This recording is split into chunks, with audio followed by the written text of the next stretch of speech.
Welcome back to A Year of Final Fantasy. We're in the month of the Phoenix, and today we're going to be talking about the follow-up to the hit game of Final Fantasy Tactics, known as Final Fantasy Tactics Advanced.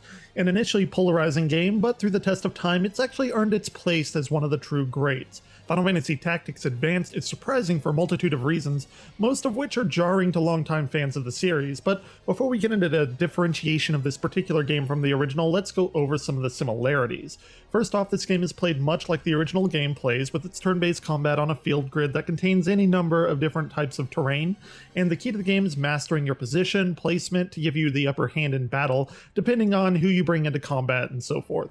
So in that sense, combat's handled pretty much the exact same as the original game, but there are a few differences. The job system here does come back, but in a slightly different way, due to how the world of Ivalice is handled in the game, and it does provide a meaningful foundation for subsequent games in this Ivalice Alliance series project, even if the game isn't actually directly connected to the others. Beyond that, that's just about where the similarities end, and what are the differences? Well, it's pretty much everything about this game that makes it different, and as many games of the time were trying out new things, the initial knee-jerk reaction was bad, like really bad. In some ways it was a lot similar to the reaction that Zelda Wind Waker had. If you were around then and you know whenever that game was presented, people did not take kindly to it at all. But after the games came out and had a while to sit with people, the majority of the fan base, as of now I guess, really enjoys the game from what I see. Even then it received very good ratings from critics, but what about the fans? What did the fans think about it when it came out? What was so different to make them just completely write off the game? Well, I think it's best to start with the platform of the game that it came out on, and that was of course the Game Boy Advance, not the PlayStation or PlayStation 2, which is understandable why people were kind of irked by this. You would expect the so-called sequel to a beloved game in the franchise to come out at least on the same platform as the first one did, but that just isn't the case here. Interestingly enough, I just realized after doing this research that this game actually was the first Final Fantasy game to make it back to the Nintendo since the bitter split with the N64 era for the PlayStation. And this game released on the Game Boy Advance, like I said, on February 14th, 2003, while Final Fantasy Crystal Chronicles, the big kind of heralded game to come back for the Nintendo systems, was released on August 8th, 2003 for the GameCube. So I didn't really actually know about that, or didn't even think about it, I guess, really. And it's pretty interesting, which is kind of why I'm doing this whole series, kind of get to know a little bit more about the games themselves. So the jump to a handheld Nintendo system really didn't do many favors to what many people had the problem with, and that's the story. Not that the story is bad in any way, in fact it's incredibly good, it's very well told. However, it's a stark departure from what everyone knew that traditional Final Fantasy Tactics to be. Here we start out in a modern type of world known as St. Ivalice, and you're a schoolboy named March, and you stumble upon a book that is magic, and it transports you into this fantasy world known as Ivalice.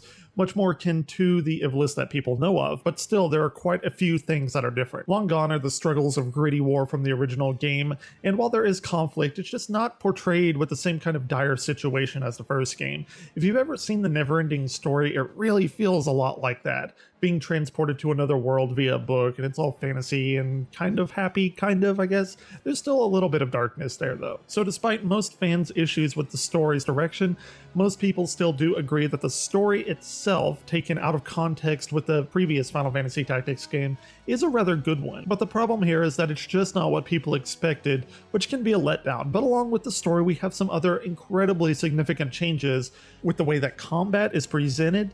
And I describe the combat here as being similar to the first game, and that's completely true, but that's just in a general kind of strategy RPG term. Here we have the introduction of what many people have issues with, and that's the judges, which place special rules on the combat, and if you violate those rules, you get penalized. Many people have strong feelings on whether or not this is a good addition to the game. Some like it and say it adds more challenge. Others just think it's annoying and ridiculous that they have to deal with this. Personally, while it can be annoying, I generally find myself enjoying the challenges more often than not. And finally, possibly the biggest change is to Ivalice itself, and this really puts the theory crafters to work.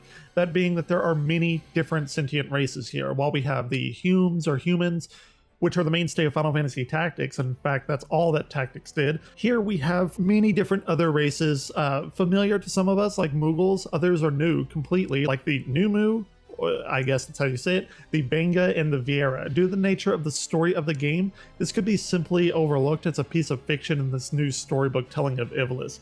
However, later we're going to notice that these races have become mainstays in the proper Ivalice setting, and in fact much of it is what gives Final Fantasy XII the feel of, let's say, Star Wars. The most common answers and theories of why these races exist or how they're incorporated to the Ivalice setting I've talked about in the Project Ivalice Alliance video that I just recently did. And I guess that's really all to say about Final Fantasy Tactics Advanced.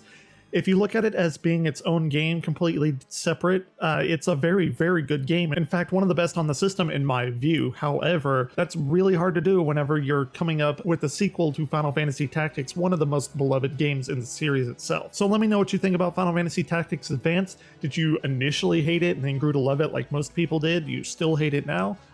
Yeah, let me know. And anyway, I hope you enjoyed this video, and I definitely urge you to give Tactics Advance a try if you haven't, because it is really an awesome game despite the tenuous connection to the original.